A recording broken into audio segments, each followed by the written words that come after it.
गणदैवताय गणाध्यक्षाय धीमहि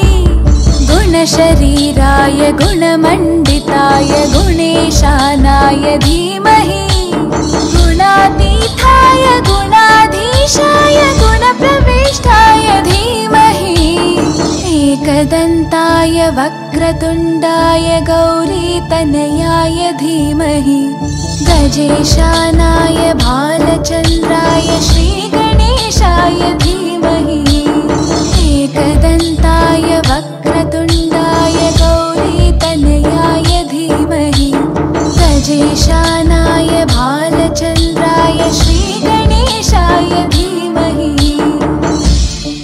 गानचतुराय गानप्राणाय गानान्तरात्मने गानोत्सुकाय गानमत्ताय गानोत्सुकमनसे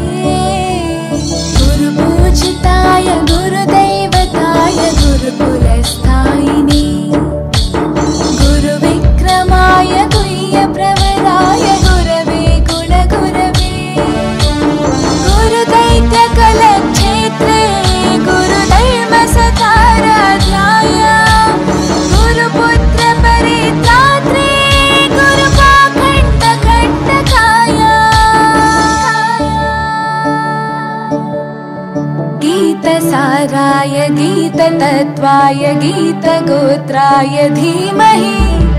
गूढगुल्फाय गन्धमत्ताय गोजयप्रदाय धीमहि गुणातीताय गुणाधीशाय गुणप्रविष्टाय धीमहि